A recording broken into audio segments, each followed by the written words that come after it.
বান্দরবান বাংলাদেশের দক্ষিণ পূর্বাঞ্চলের একটি জেলা। দেশের বিশাল সমতল ভূমির বিপরীতে এক আশ্চর্য ব্যতিক্রম। এই জেলায় সমতলবাসী বাঙালি সহ 12টি ভিন্ন ভিন্ন ভাষাভাষী জাতিগোষ্ঠী বাস করে। তাদের জীবনযাত্রা, চাষাবাদ, খাদ্যাভ্যাস, পোশাক পরিচ্ছদ, ধর্ম।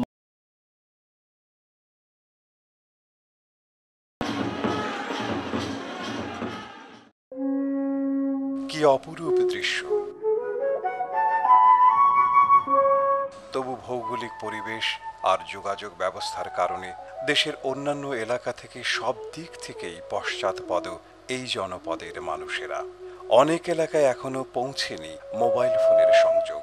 পশ্চাৎপদতার কারণে মানুষের মৌলিক চাহিদা পূরণের সুযোগ যেমন অকিঞ্চিতকর, তেমনি অবহেলিত। এটি পর্বতময় এলাকা।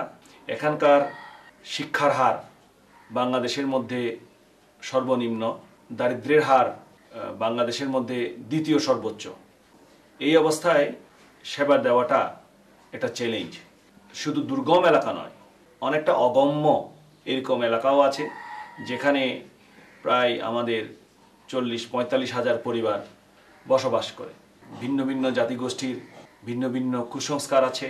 সেবা প্রদানের জন্য অপ্রতুল লোকবল এবং এখানকার জনগোষ্ঠী ছোট ছোট পাড়ায় বসবাস করে। সরকারি সেবা অবকাঠামো, সেই অবকাঠামো সমতল জেলার চাইতে কম। Private clinic, missionary clinic, charitable hospital এগুলি গড়ে ওঠে নাই। একমাত্র সরকারি সেবা কেন্দ্রগুলোই এখানে সেবা দিয়ে যাচ্ছে। মা ও শিশু স্বাস্থ্যের বেলায় চিত্রটি আরও ভয়াবহ। সারা দেশের স্বাস্থ্যসেবার প্রেক্ষিতে এই অঞ্চলের গর্ভবতী মা, প্রসূতি, নিরাপদ প্রসব ও নবজাতকের অবস্থার চিত্রটি রীতিমতো ভীতিকর।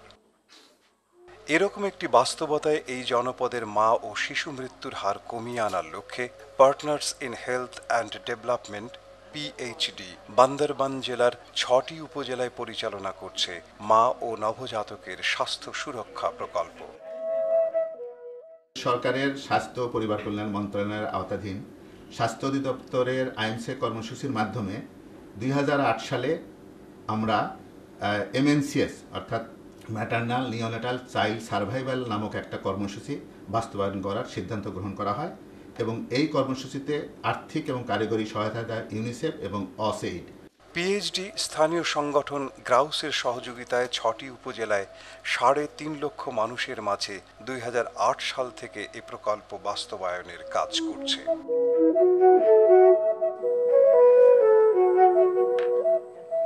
কর্মসূচির মূল উদ্দেশ্য হল মাতৃমৃত্যু, শিশু মৃত্যু এবং নবজাতকের মৃত্যু হার কমিয়ে আনা বর্তমানে যা আছে এবং এমডিজি 4 এবং 5 অর্জনে সহযোগিতা করা। এই কর্মসূচির আরেকটি উদ্দেশ্য যে আমাদের বর্তমানে যে স্বাস্থ্যসেবা আছে বিশেষ করে জেলা পর্যায়ে, উপজেলা পর্যায়ে এবং ইউনিয়ন পর্যায়ে সেটাকে নেওয়ার জন্য মাদের উদ্বুদ্ধ করা। পরিসংখ্যান দিয়ে এ প্রকল্পের কার্যক্রম বোঝা যাবে না, সেজন্য গিরিখাত ধরে যেতে হবে আরও গভীরে এইসব বাড়িগুলির ভেতরে। পিএইচডির কর্মীদের জন্য শুরুতে কাজটা খুব সহজ ছিল না। প্রতিটি গোষ্ঠীর আলাদা ভাষা, ধর্মবিশ্বাস আর সাংস্কৃতিক ভিন্নতা যোগাযোগের ক্ষেত্রে বড় বাধা হয়ে দাঁড়িয়েছে। এছাড়াও ছিল বাইরে থেকে আসা মানুষের প্রতি সন্দেহ, ভয় আর খোলামেলা না হওয়া। প্রাথমিক প্রতিবন্ধকতাগুলো এড়াতে পিএইচডি কর্মীদের ঘুরতে হয়েছে পাড়ায় পাড়ায়, বাড়িতে বাড়িতে। কথা বলতে হয়েছে বিভিন্ন সম্প্রদায়ের হেডম্যান, কারবারিদের সাথে। ভাঙতে হয়েছে অবিশ্বাস আর সন্দেহের বাধা। কর্মীরা ছোট ছোট আলোচনা ও সভার মাধ্যমে এলাকার হেডম্যান, কারবারি ও এলাকাবাসীদের সাথে কথা বলে দূরত্বটুকু কমিয়ে এনেছেন।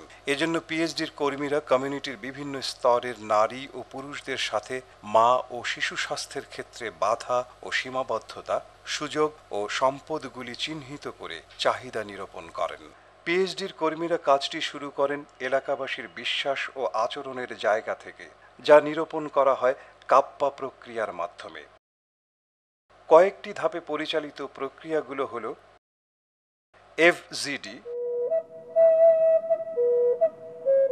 ভেন ডায়াগ্রাম, প্রবলেম র্যাঙ্কিং,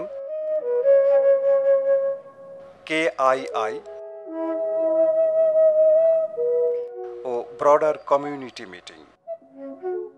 এই প্রক্রিয়াগুলোর মাধ্যমে এলাকার গর্ভবতী মা ও শিশু স্বাস্থ্যের পরিস্থিতি বিশ্লেষণ করা হয়। আমাদের এখানে যে গর্ভবতী মায়েরা আছে, গর্ভকালীন সময় মায়েদের কি কি সমস্যা হয় এই জিনিসটা আমরা এখন জানবো। আপনারা একটু বলবেন। মাথা ব্যথা, মাথা ব্যথা, বমি বমি বাক, ভাব লাগে, তারপর হলো কোমর ব্যথা, খিচুনি, অতিরিক্ত রক্তস্রাব, কেউ ছয় না রে, কেথা তুংড়ে মরে। এখন আপনাদের বলতে হবে যে মাথা ব্যথা হলে আপনারা কি করেন। এই বেলের পাতা গুঁড়ি করে রসটাকে এই চোখে দেই। গর্ভবতী মায়েদের খিচুনি হয়, এভাবে খিচে, এইভাবে খিচুনি হলে আপনারা কি করেন বাড়িতে? কাপড় গরম করে গায়ে চেপে দে।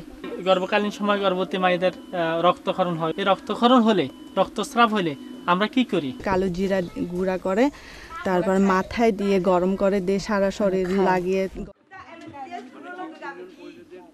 এরপর তারা আরও বৃহত্তর পরিসরে এলাকার মা ও শিশু স্বাস্থ্যের সমস্যা, আধুনিক চিকিৎসা সেবা নিতে অনীহার কারণ, কুসংস্কার, অপচিকিৎসা এসব বিষয় নিয়ে পরিস্থিতির বিশ্লেষণ করেন। মা শিশুদের স্বাস্থ্য সমস্যা নিয়ে আমরা ওয়ার্ড ভিত্তিক আলোচনা করেছিলাম মায়েদের সাথে। এক, রক্তক্ষরণ। এই রক্তক্ষরণ হলে মায়েরা কি করেন? মুরগির বাচ্চা সিদ্ধ করে খায়। এরপর হচ্ছে খিচুনি। খিচুনি হলে কি করেন? মাথায় পানি ঢালে। নবজাতকের স্বাস্থ্য সমস্যা, নাভি পাকা। নাভি পাকলে কি করে? শুকরের পায়খানা পুড়ে নাভিতে ছাই লাগায়। 5 বছরের নিচের শিশুর স্বাস্থ্য সমস্যা, প্রথম হচ্ছে ডায়রিয়া। ডায়রিয়া হলে কি করেন? হাতের বানানো স্যালাইন খাওয়ায়, ডাবের পানি খাওয়ায়। খুবই সুন্দর। তারপর সমস্যা ও সমাধানের চিত্র তৈরি করে উপস্থিত সামাজিক, ধর্মীয় ও অন্যান্য নেতা ও জনপ্রতিনিধিদের সামনে বিশদ আলোচনা করেন। মাত্র 15 বার হাসপাতালে বা সেবা কেন্দ্রে সুযোগ পায়। যারা বাড়িতে ডেলিভারি হয় তারা কি নিরাপদ আছে বলে মনে করেন আপনারা? না। এইটা যদি অবস্থা হয় তাহলে মা শিশু স্বাস্থ্য অবস্থা কি ভালো বলবো আমরা? কি বলেন আপনারা? ভালো না। হ্যাঁ, এই জন্য কি করতে হবে? আমাদের মা শিশুদের জন্য আরো কাজ করতে হবে। এই ব্যাপারে একমত কিনা? একমত। কাজ যদি করতে হয় আমরা আপনাদের সহযোগিতা ছাড়া এই এলাকা কাজ করা সম্ভব না। পরিস্থিতি বিশ্লেষণের পরই আসে সমস্যার সমাধান ও বাস্তবায়ন, যা সম্ভব হতে পারে কেবল এলাকাবাসীর সক্রিয় অংশগ্রহণের মাধ্যমে, আর তা নিশ্চিত করতে পারে কেবল তাদের নিজস্ব উদ্যোগ। এই সভাতে একটি কমিউনিটি সাপোর্ট গ্রুপ তৈরির জন্য কয়েকজন প্রতিনিধি বাছাই করার জন্য বলা হয়। হচ্ছে কমিউনিটি সাপোর্ট গ্রুপ, সংক্ষেপে আমরা বলি CSG। এই কমিটিতে কারা কারা থাকতে পারে, সম্ভাব্য কারা কারা হতে পারে আপনারা কিছু বলবেন? হ্যাঁ, মেম্বার এবং কারবারি। আর কে কে থাকতে পারে? গণ্যমান্য ব্যক্তি। আর কে কে থাকতে পারে? শিক্ষক, মহিলা মেম্বার। তাহলে এই সমস্ত লোককে নিয়ে আমরা একটি কমিটি গঠন করতে পারি। এখানে সেবা দিতে গিয়ে প্রতিকূল পরিস্থিতি সৃষ্টি হচ্ছে, সেটা পার হয়ে আসার জন্য MNCS প্রকল্প তাদের কমিউনিটি সাপোর্ট গ্রুপের মাধ্যমে এবং তাদের পাহাড়ি স্বাস্থ্যসেবা কেন্দ্রের মাধ্যমে আমাদেরকে সহায়তা দিচ্ছেন। এখানে প্রায় 198টি কমিউনিটি সাপোর্ট গ্রুপ আছে। তার মধ্যে প্রতিটি কমিউনিটি সাপোর্ট গ্রুপে 13 থেকে 15 জন কমিটির সদস্য আছেন। তারা পাহাড়ি স্বাস্থ্য কেন্দ্রের হেলথ প্রমোটর কর্মীদের সাথে আলোচনা করে সেই ঝুঁকিপূর্ণ মায়েদের এবং যাদের বিপদ চিহ্ন আছে সেই সমস্ত মায়েদের দিকে বেশি নজর রাখেন, যাতে করে তাদেরকে আগেভাগেই রেফার করে দেওয়া সম্ভব। CSG সদস্যরা প্রকল্পের উদ্দেশ্য, পরিবারের মধ্যে উন্নত সেবা গ্রহণে সেবা কেন্দ্রে যেতে অভ্যস্ত করা ও জনগণকে আরও বেশি করে বিদ্যমান স্বাস্থ্য অবকাঠামো ব্যবহারে আগ্রহী করে তোলার কাজটি করেন। CSG সদস্যরা মূলত নিজ নিজ এলাকার গর্ভবতী মা, নবজাতক ও 5 বছরের কম বয়সী শিশু ও স্বাস্থ্যসেবা ভিত্তিক সামাজিক মানচিত্র প্রণয়ন করে তার ভিত্তিতে মাইক্রোপ্ল্যান প্রণয়ন করেন। কার্যক্রম পর্যবেক্ষণ, তহবিল সংগ্রহ, কাজের মূল্যায়ন ও তদারকি করেন। সিএসজি সভাপতি মাসিক সভায় স্বাস্থ্যকর্মীর কাছে বিগত মাসের কার্যক্রম সম্পর্কে জানতে চান। এদের বাড়ি পরিদর্শন সবার হয়েছে, পরামর্শ দেওয়া হয়ে গেছে। পরে নতুন যে গর্ভবতী পেয়েছি আমরা 2 জন, তাকে পরিদর্শন করা হয়নি। তাহলে আগামী মাসে ওই যে পরিদর্শন করে নাই তার বাড়িতে যাবে, একজন যাতে বাদ না যায়। এবং মাটির ব্যাংক, যেটা আমাদের প্লাস্টিক ব্যাংক, সবাইকে দেওয়া হয়েছে। ওই 2 জনকে মাটির ব্যাংক দেয়া হয়নি, কিন্তু বাকি 9 জনকে দেয়া হয়েছে। এখানে সঞ্চয় করা হয়েছে, সঞ্চয় মানে করতেছে। তাদেরকে পরামর্শ দেবেন যে প্রসবকালীন যে পূর্ববর্তী প্রস্তুতি, এগুলো পরামর্শ দিতে হবে। কারণ গরিবরা কখনো টাকা পয়সা থাকে না হাতে, যদি মাটির ব্যাংকে জমা করতে পারলে সেটাই যথেষ্ট। যদি 1000 হয় ওইটা দিয়ে সেবা কেন্দ্রে তাকে ডেলিভারি করার জন্য নিয়ে যেতে পারে। কমিউনিটি সংশ্লিষ্ট সকলকেই কর্মকাণ্ডের সাথে যুক্ত রাখার জন্য সিএসজির ভূমিকা বিশেষ গুরুত্বপূর্ণ। বিশেষ করে মাসিক সভায় সামাজিক মানচিত্রের হালনাগাদকরণ, মাইক্রোপ্ল্যানের পর্যালোচনা এবং সে অনুযায়ী উদ্যোগ গ্রহণ। তারা সিএসজির তহবিল সংগ্রহ করেন। এ সভায় সদস্যরা হেলথ প্রমোটারদের কাজের ভিত্তিতে এলাকার মা ও নবজাতকদের সর্বশেষ অবস্থা সম্পর্কে জানতে পারেন এবং সে অনুযায়ী ব্যবস্থা নিতে পারেন। কমিটির সদস্য ও অন্যদের প্রকল্পের সাথে আরও বেশি করে যুক্ত করতে পারেন। ফলে তারা অনুভব করতে পারেন যে এই স্বাস্থ্য কার্যক্রমটি তাদের এবং তারা নিজেরাই তা বাস্তবায়ন করছেন।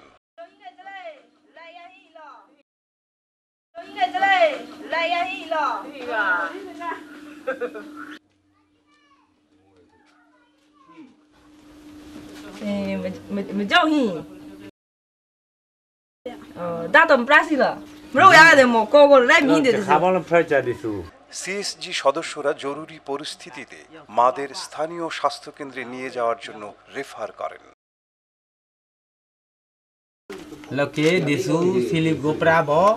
সিএসজিগুলি এসব ক্ষেত্রে পালন করছে গুরুত্বপূর্ণ ভূমিকা। প্রয়োজনে এসব কেন্দ্রে যেতে সঙ্গ দিয়েছেন, জরুরি ক্ষেত্রে কেন্দ্রে যাতায়াত ও সেবার জন্য আর্থিক সহায়তাও করেছেন। এই কমিউনিটি সাপোর্ট গ্রুপের কাজ হচ্ছে সুবিধাবঞ্চিত মা এবং শিশুদের, বিশেষ করে মাদেরকে বোঝানো যে কমিউনিটি ক্লিনিকে এই জিনিসগুলা সরবরাহ আছে, এই জিনিসগুলা পাচ্ছে। এটাই হচ্ছে কমিউনিটি সাপোর্ট গ্রুপের কাজ। তাই আমি মনে করি এই কমিউনিটি সাপোর্ট গ্রুপ যত শক্তিশালী হবে, এই কমিউনিটি ক্লিনিকও তত শক্তিশালী থাকবে। মাদের সাথে সরাসরি যোগাযোগটি হয় হেলথ প্রমোটারের মাধ্যমে। এই হেলথ প্রমোটারের একটি অনন্য বৈশিষ্ট্য হলো হেলথ প্রমোটারকে অবশ্যই তার কর্ম এলাকার সদস্য হতে হয়। তিনি একজন ভলান্টিয়ার, মাসে 10-12 দিন কাজ করেন। হেলথ প্রমোটারের প্রথম কাজটি হলো খানা পরিদর্শনের মাধ্যমে তার কর্ম এলাকার গর্ভবতী মহিলা ও 5 বছরের কম বয়সী শিশুর নিবন্ধন। তিনি প্রতি 2 মাসে প্রতিটি পরিবারে কমপক্ষে একবার পরিদর্শন করেন। তিনি নিবন্ধনকৃত গর্ভবতী মহিলা ও পরিবারের সদস্যদের সাথে 5টি কাউন্সেলিং সেশন পরিচালনা করেন। প্রথম কাউন্সেলিং গর্ভকালীন 4-5 মাসে, দ্বিতীয় কাউন্সেলিং 8-9 মাসে, তৃতীয় কাউন্সেলিং প্রসবকালে অথবা প্রসব পরবর্তী 24 ঘন্টার মধ্যে, চতুর্থ কাউন্সেলিং প্রসব পরবর্তী 3 দিনের মধ্যে এবং পঞ্চম কাউন্সেলিং প্রসব পরবর্তী 7 দিনের মধ্যে। নিয়মিত কাউন্সেলিং ভিজিটের পাশাপাশি গর্ভবতী মাদের জন্য আয়োজন করা হয় মা সমাবেশ। সমাবেশগুলোতে উপস্থিত থেকে গর্ভবতী মাদের বিভিন্ন বিষয়ে পরামর্শ দেন সরকারি কমিউনিটি ডাক্তার ও নার্সগণ। তারা মাদের গর্ভকালীন ও প্রসব পরবর্তী করণীয় বিষয়গুলির খোঁজ খবর নেন। সাধারণত কমিউনিটি ক্লিনিকগুলিতেই এর আয়োজন করা হয়। এখানে গর্ভ ও প্রসবকালীন করণীয় সম্পর্কে পরামর্শের পাশাপাশি মাদের চেকআপ ও রক্তের গ্রুপ নির্ণয় করা হয়। আপনার রক্তের গ্রুপ হচ্ছে বি পজিটিভ। কমিউনিটি ক্লিনিকের স্বাস্থ্যসেবা প্রান্তিক জনগণের জন্য একটি সময় উপযোগী উৎস। পাহাড়ি জনগণের এই সেবা সুবিধা নিশ্চিত করার জন্য প্রকল্পের পক্ষ থেকে একজন কমিউনিটি নার্স নিয়োগ দেয়া হয়েছে। পিএইচডির পক্ষ থেকে এই প্রকল্পের মাধ্যমে বান্দরবানে 26টি কমিউনিটি ক্লিনিক পরিচালনা করা হয়। দুর্গম এলাকায় যেখানে কমিউনিটি ক্লিনিক নেই, সেরকম 14টি জায়গায় পাহাড়ি স্বাস্থ্যকেন্দ্রের মাধ্যমে এসব সেবা প্রদান করা হচ্ছে। এসবের পাশাপাশি নিয়মিত ইপিআই কর্মসূচি ও স্যাটেলাইট কেন্দ্রগুলোতে যাওয়ার জন্য মাদের উদ্বুদ্ধ করা হয়। পিএইচডি কর্মীরা কাপ্পা প্রক্রিয়ার মাধ্যমে প্রচলিত চিকিৎসা কেন্দ্রিক বিশ্বাস ও ও সনাতনী ধারণা থেকে দৃষ্টি সরিয়ে স্বাস্থ্য সমস্যার উৎসে যাওয়ার চেষ্টা করেছেন। তারা এই বার্তাটি পৌঁছে দিতে পেরেছেন যে স্বাস্থ্য সমস্যার উৎস ব্যক্তি, পরিবার ও সমাজের কিছু প্রচলিত বিশ্বাস, আচরণ এবং চর্চা। এর ফলে তারা উৎসে, পরিবারে ও ব্যক্তি পর্যায়ে করণীয় বিষয়গুলি সহজেই অনুধাবন করতে পেরেছেন। সেজন্য তারা নিয়মিত খানা পরিদর্শনের বাইরে কমিউনিটি সদস্যদের মাঝে পরিচালনা করেছেন নানা ধরনের সচেতনতামূলক কার্যক্রম, যেমন উঠান বৈঠক, গণনাটক ইত্যাদি।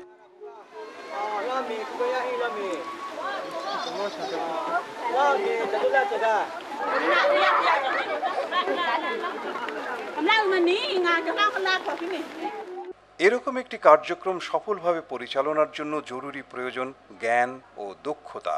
পিএইচডি বিভিন্ন প্রশিক্ষণের মাধ্যমে সেবাদানকারী ও সেবা গ্রহণকারীর মাঝে মা ও শিশু স্বাস্থ্য সংক্রান্ত প্রয়োজনীয় জ্ঞান ও দক্ষতা হস্তান্তর করেছে।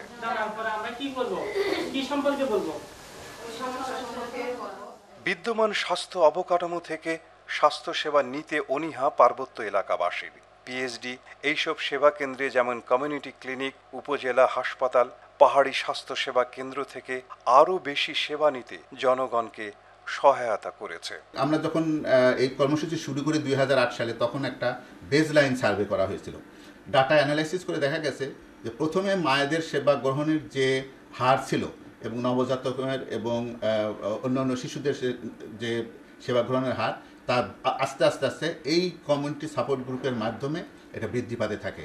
এবং শেষ পর্যায়ে যখন আমরা এই প্রকল্প শেষ করি 2012 সালের অক্টোবরে, তখন এটা কোনো ইন্ডিকেটর অলমোস্ট 100 ভাগে উন্নীত হয়েছে। এই কর্মসূচির মাধ্যমে ফ্যাসিলিটিতে ডেলিভারির সংখ্যা অনেক বেড়ে গেছে। বাড়িতে যারা ডেলিভারি করছে তারা দক্ষ সিএসবি এর মাধ্যমে তারা প্রসবটা বাড়িতে